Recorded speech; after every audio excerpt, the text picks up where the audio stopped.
शरद नवरात्रि में कौन सी साधना करनी चाहिए।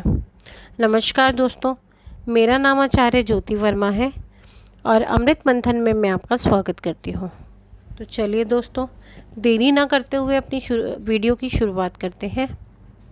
नवरात्रि का पर्व साधना और भक्ति का पर्व है। 15 अक्टूबर 2023 से शारदीय नवरात्रि का महापर्व प्रारंभ होने जा रहा है। कई लोग इस दौरान पूजा करते हैं तो कुछ लोग विशेष उद्देश्य की पूर्ति हेतु साधना करते हैं, परंतु भक्ति का मार्ग सर्वोत्तम बताया गया है। उसमें भी नाम जाप करना और भी उत्तम है।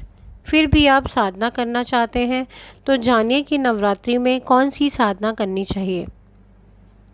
4 नवरात्रियाँ। वर्ष में 4 नवरात्रियाँ अर्थात 36 रात्रियाँ होती हैं।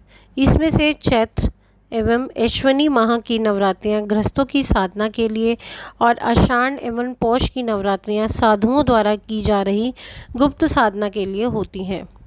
2 तरह की साधनाएं होती हैं। वैसे तो नवरात्रि में कई तरह की साधनाएं होती हैं।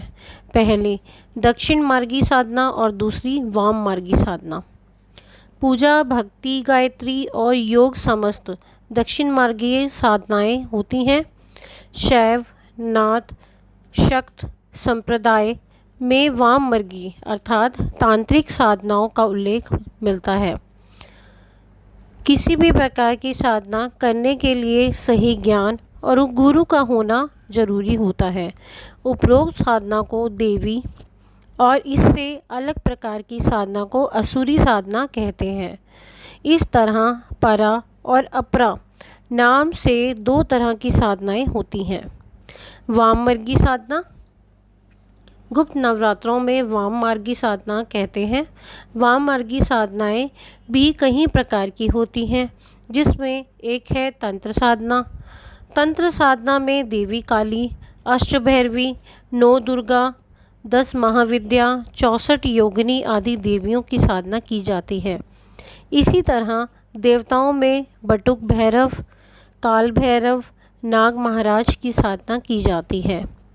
उक्त की साधना को छोड़कर जो लोग यक्षिणी, पिशाचनी, अप्सरा, वीर साधना, गंधर्व साधना, किन्नर साधना, नायक नायिका साधना, डाकिनी, शाकिनी, विद्याधर, सिद्ध दैत्य, दानव, राक्षस, गुहक, भूत, वेताल, अघोर आदि की साधनाएं निषेध है।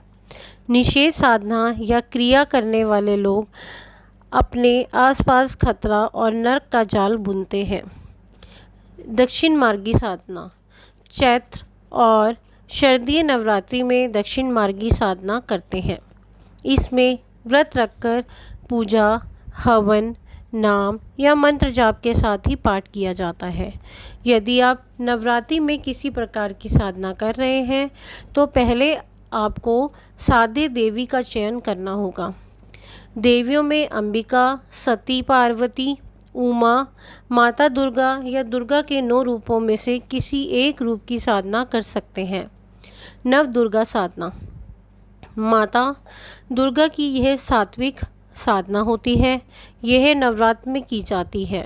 यह 9 दुर्गा हैं: शैलपुत्री, ब्रह्मचारिणी, चंद्रघोषा, कुष्मांडा, स्कंद माता, कात्यायनी, कालरात्रि, महागौरी और सिद्धिदात्री। उक्त देवियों की साधना और भक्ति को सामान्य तरीके से यज्ञ, हवन आदि से किया जाता है। साधारण साधना। नवदुर्गा में गृहस्थ मनुष्य को साधारण साधना ही करनी चाहिए। इस दौरान उसे घट स्थापना करके माता की जोत जलाकर चंडीपीठ, देवी महत्या, प्राणायाम और दुर्गा सप्तशती का पाठ करना चाहिए। इन 9 दिनों के दौरान माता के मंत्र का जाप करते हुए व्यक्ति को उपवास व संयम में रखना चाहिए। सप्तमी, अष्टमी और नवमी के दिन कन्या पूजन करके उन्हें अच्छे से भोजन ग्रहण कराना चाहिए। अंतिम दिन विधिवत रूप से साधना व पूजा का समापन करके हवन करना चाहिए। साधना में सावधानियाँ।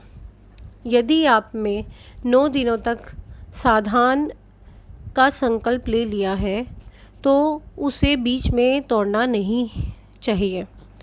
मन और विचार में पवित्रता बनाकर रखें। छल, कपट, प्रपंच और अपशब्दों का प्रयोग ना करें। ब्रह्मचर्य का पालन करें। गलत लोगों की संगति में ना रहें। साधना में किसी प्रकार की गलती माता को क्रोधित कर सकती है। यदि आप इस दौरान बीमार पड़ जाते हैं, आपको अचानक ही कोई यात्रा में जाना पड़ता है या घर पर किसी प्रकार के संकट आ जाता है, तो इस दौरान उपवास तोड़ना या साधना छोड़ना क्षम्य है, लेकिन यह किसी जानकार से पूछकर ही करें। दोस्तों, अगर आपको मेरी वीडियो अच्छी लगी हो तो लाइक कीजिए, शेयर कीजिए, सब्सक्राइब कीजिए और बेल आइकन को ज़रूर प्रेस कीजिए ताकि आने वाली वीडियो की नोटिफिकेशन आप तक सबसे पहले पहुंचे।